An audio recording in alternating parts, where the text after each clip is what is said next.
কোরআনটা পড়বেন ফজরের পরে সূরা ইয়াসিন, জোহরের নামাজের পরে সূরাতুর রহমান তেলাওয়াত করবেন, আসরের নামাজের পরে আম্মা ইয়াতাসাআলুন, মাগরিবের নামাজের পরে সূরা ওয়াকিয়া তেলাওয়াত করবেন, এশার নামাজের পরে সূরা মুলুক তেলাওয়াত করবেন। আপনার ঘর ফেরেশতারা পাহারা দিবে, আপনার ঘরে কোনোদিন চোর ডাকাত আসবে না, আপনার স্বামীর কামাই রুজিতে কোনোদিন অভাব লাগবে না। সূরা ইয়াসিনটা পড়া ভুলিয়েন না রে আম্মা জান। কপাল খারাপ, দুনিয়ার সব কিছুই শিখলেন, কোরআন পড়া শিখলেন না। আমি ছোটবেলার থেকে বলতেছিলাম, ভুলে গেছিলাম, আম্মা জান আমাদের গজল শিখাইতেন, আম্মা জান আমাদের কোরআন পড়া শিখাইছেন। ও পর্দার আড়ালের আম্মা জান, কেন কোরআন শিখলেন না রে মা? কোরআনের মতো আর এত মধুর তেলাওয়াত কই পাইবেন? ও পর্দার আড়ালের আম্মা জান, ওই আম্মা জান আয়েশার মতো আপনারাও নারী।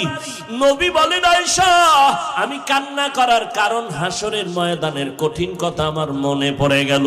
আম্মা জান আয়েশা বলেন, কেমন কঠিন? নবী বলতেছেন, আয়েশা এই জমিনটা হবে কিয়ামতের মাঠ, হাসরের ময়দানে সমস্ত নারী পুরুষ উলঙ্গ আল্লাহর আদালতে দাঁড়াবে। আল্লাহ পাক গরম মেজাজ নিয়ে কুদরতের আওয়াজ দিয়া বলবেন, লিমানিল মুলকুল ইয়াউম। আল্লাহ পাকের কুদরতের রাগান্বিত বড় আওয়াজে হাসরের ময়দানটা কেঁপে উঠবে।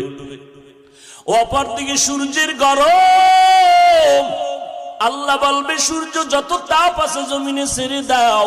অন্যদিকে জাহান্নামের আওয়াজ, জাহান্নামের আওয়াজে হাসরের মাঠ থরথর করে কেঁপে উঠবে।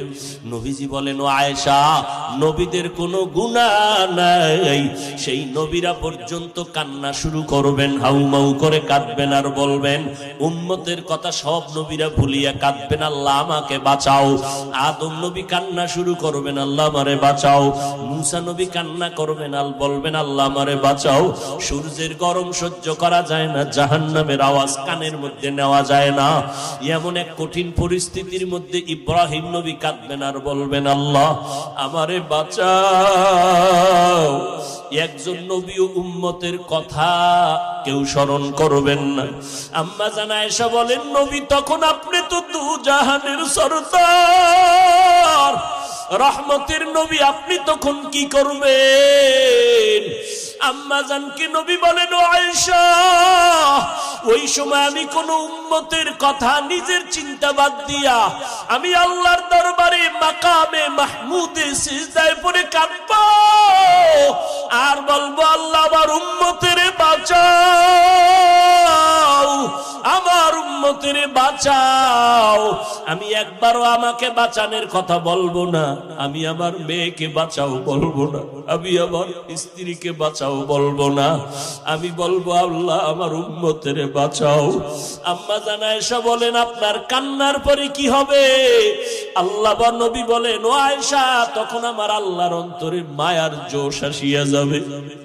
আমার আল্লাহ বলবে, নবী আপনি মোটেও কাঁদবেন না, মাথা উঁচু করেন, আপনাকে আমি এখনই সুযোগ দিচ্ছি রে নবী, আপনার একটা উম্মত আমি জাহান্নামে দিব না। আপনি বাঁচিয়া বাঁচিয়া এই কোটি মানুষের মধ্য থেকে উম্মত গুলো জান্নাতের দিকে নিয়ে যান। আম্মা জান বলেন, নবী তখন আপনি কি করবেন? নবী বলেন, আমি কোটি কোটি মানুষের মধ্যে উম্মত গুলো বাঁচিয়া আরশে আজিমের নিচে নিয়ে বসাবো। আল্লাহর নবীর